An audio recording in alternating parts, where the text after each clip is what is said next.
নমস্কার। সংগ্রামী যৌথ মঞ্চের পক্ষ থেকে আমাদের শহীদ মিনারের অবস্থান মঞ্চ থেকে আপনাদের সকলের সামনে এলাম।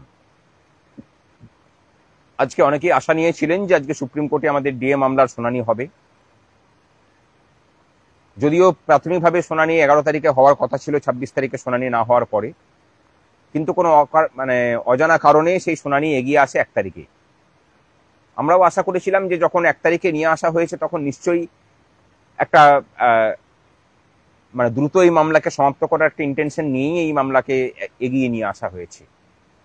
কিন্তু আমরা দেখলাম যে শুনানির সময় যখন উপস্থিত হলো তখন প্রচুর মামলার পেন্ডিং ছিল আজকের লিস্টের থেকেও, এবং সেখানে দাঁড়িয়ে দেখা গেল যে মামলাটার শুনানি হলো না এবং বিচারপতিরা নিজেরাই এটাকে পিছিয়ে দেওয়ার পক্ষে ছিলেন এবং আলটিমেটলি এটাকে পিছিয়ে দেওয়া হলো। অনেকে বলবেন যে এটার মধ্যে নিশ্চয়ই কোনো অভিসন্ধি আছে।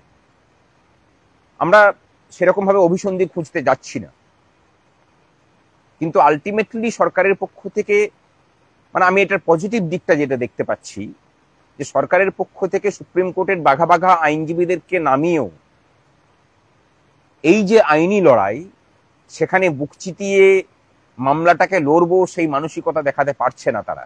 অর্থাৎ এই মামলাতে সরকার পক্ষ যে হারতে চলেছে সেটা তাদের বাঘা বাঘা আইনজীবীগুলো কিন্তু বুঝতে পারছে। এই মামলার যে ধারাবাহিকভাবে পিছিয়ে যাওয়া, সেখান থেকে আমার এইটুকুই মনে হওয়া, আমি এই অন্তত এটাকেই পজিটিভ হিসেবে দেখছি। তবে একটা কথা বলি যে শুনানি হয়তো খুব বেশি দিন আর টানতে পারবে না, কারণ 12 তারিখ হয়েছে, 12 তারিখের পরে 26 তারিখে ডেট পড়েছে, 26 তারিখের পর 1 তারিখে পড়েছে, এখন 8 তারিখে পড়েছে। আমার মনে হয় যে 8 তারিখে শুনানি হবে এবং সরকার পক্ষ থেকে তাদের যে বক্তব্য সেই বক্তব্য পেশ হবে। যে কথা শুনে অনেকেই ভয় পাচ্ছেন যে সরকার পক্ষ থেকে বিশাল লম্বা বক্তব্য পেশ হবে, আমার মনে হয় যে আমি যদি ভুল না হয়ে থাকি সরকার পক্ষ থেকে ঘন্টার পর ঘন্টা বলে যাওয়ার মতো খুব বেশি যুক্তি কিছু পড়ে নেই। সুতরাং অকারণে সেই সব কথা শুনে ভয় পাবেন না। আমার মনে হয় আমাদের কর্মচারীদেরকে জয়ের দোরগোড়ায় এসে পড়ে নিজেদের মধ্যে নেগেটিভিটিকে স্থান দেওয়া উচিত নয়। মামলাটা বিগত 3 বছর ধরে যে জায়গায় পড়েছিল সেখান থেকে ঘুরিয়ে নিয়ে এসে যেভাবে ফাস্ট ট্র্যাকে এটাকে ফেলা হয়েছে, তারপরে আর নেগেটিভ ভাবার কোনো জায়গা নেই। এই মামলায় কর্মচারী পক্ষ জিতবে এবং আমরা জিতব। আপনারা সকলেই আপনাদের হৃত গৌরব এবং হৃত অধিকার ফিরে পাবেন, অধিকার প্রতিষ্ঠিত হবে। কিন্তু তার জন্য যে পজিটিভ অ্যাটিচিউড আমাদের পক্ষ থেকে প্রত্যেককে ধরে রাখতে হবে, আমি বলবো যে প্রত্যেকে সেই পজিটিভ মাইন্ডসেটটাকে ধরে রাখুন। অনেকে জিজ্ঞাসা করেছিলেন যে আজকে গোপাল সুব্রমণিয়াম যে থাকবেন কিনা। আমরা আগেই বলেছিলাম যে উনি জানিয়েছিলেন যে 8 তারিখ পর্যন্ত উনি থাকবেন না। উনি যে ধরনের আইনজীবী, আমরা যেটুকু বুঝেছি, আমাদের মামলাটা যখন ছিল তখন অন্য কোনো মামলাকে উনি রাখেননি, সমস্ত মামলাকে রিলিজ করেছিলেন। এখন প্রেসিডেন্সিয়াল রেফারেন্সের মামলাতে চলছে, সেই মামলা বাদ দিয়ে আর কোনো মামলাতে উনি থাকছেন না। আমাদেরকে উনি বলেছেন যে প্রেসিডেন্সিয়াল রেফারেন্সের মামলাতে ওনার সওয়াল জবাব শেষ হলে উনি থাকবেন। খুব বেশি হলে সেটা 10 তারিখ পর্যন্ত আছে, তারপরে উনি ফিরে থাকবেন। সুতরাং আমাদের মামলাতে ওনাকে পাওয়া যাবে। আমরাও চাই যে আমাদের কর্মচারীদের পক্ষ থেকে এই মামলার যে সমাপ্তি, আমাদের কর্মচারীদের পক্ষের বক্তব্য, সেটা গোপাল সুব্রমণিয়াম স্যারের হাত ধরেই হোক। যদিও আমাদের রিটিন নোট অফ সাবমিশন যেটা রেডি করেছেন সেটা কিন্তু উনি রেডি করে দিয়েছেন। আমরা আরো কিছু পয়েন্ট সেখানে যুক্ত করছি, পরে সেটাকে সংশোধন করার কাজ চলছে, সেটাকে উনি করছেন। তবে প্রেসিডেন্সিয়াল রেফারেন্সের মামলাতে ওনার ব্যস্ততা কাটিয়ে ওঠার পরেই সেই কাজটা হবে। আরেকটা কথা, অনেকে বলছিলেন যে শ্যাম দেওয়ানজি যে পয়েন্টগুলো তুলেছে সেই পয়েন্টের কাউন্টার আমরা কিভাবে করব। আমরা বলি যে আইনের যুক্তি দিয়েই তার পয়েন্টের কাউন্টার আমরা রেডি করেছি। আমরা স্ট্র্যাটেজিগত কারণেই সেটাকে ভাঙছি না।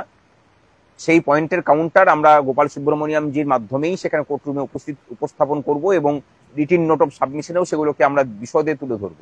আপনারা নিশ্চিত থাকুন, আমরা কোনো জায়গা ছেড়ে রাখছি না। সরকারের পক্ষ থেকে বলার খুব বেশি জায়গা নেই কিছু। এই মামলায় যে তারা হারবে সেটা জেনে বুঝেই এতদিন থেকে মামলাটাকে পিছিয়ে পিছিয়ে নিয়ে যাচ্ছে, যাতে করে আমরা এডজাস্ট হয়ে পড়ি, আমাদের আর্থিক সঙ্গতে সীমাবদ্ধ হয়ে পড়ে, যাতে করে আমরা নামকরা কোনো আইনজীবী দিতে না পারি। আমার মনে হয় না যে কর্মচারী পক্ষও তার সরকারের সেই অভিসন্ধিকে সফল হতে দেবেন। আমরা আছি লড়াইয়ে।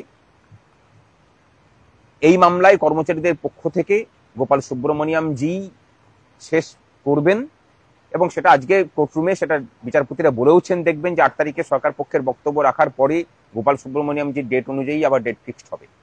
এই মামলাকে খুব বেশি দিন চলতে দিতে আমরাও চাই না। আমরা চেয়েছিলাম যে আজকে সরকার পক্ষ তাদের বক্তব্য পেশ করুক, কিন্তু সেটা তারা করেননি। যাই হোক, সেটা নিয়ে আমরা হতাশ হচ্ছি না।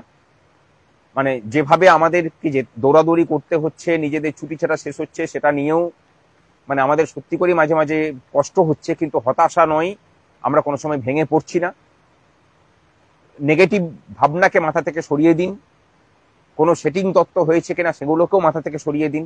আমরা বলছি যে এই মামলায় জিতবো, এবং সেই জয়ের মধ্যে দিয়েই যারা উল্টো রকম প্রচার করছেন তাদের মুখের উপরে জবাব হবে। জয়লাভ সমস্ত কিছু প্রশ্নের উত্তর দেবে। আপনারা সাথে থাকুন এবং ঐক্যবদ্ধ থাকুন অনেক বেশি করে।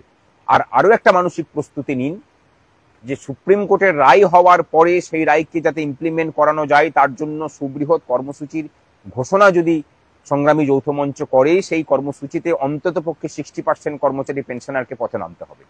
এটুকুই আবেদন। চলুন মুষ্টিবদ্ধ হাত রেখে হাতে হাত ধরে আমরা এগিয়ে যাই জয়ের পথে। রাস্তার আন্দোলনে যেভাবে 2019 রূপার বকেয়ার কিছুটা হলেও আদায় করতে পেরেছি, 2009 রূপার যে আইনি লড়াই, সেই লড়াইয়ের মধ্যে দিয়ে সেই অধিকারকে হাতে পাওয়ার ব্যবস্থাও আমরা করব। সাথে থাকুন, লড়াইয়ে থাকুন, ভালো থাকবেন, নেগেটিভ ভাবনাকে বাদ দিয়ে। আজকের মতো এটুকুই।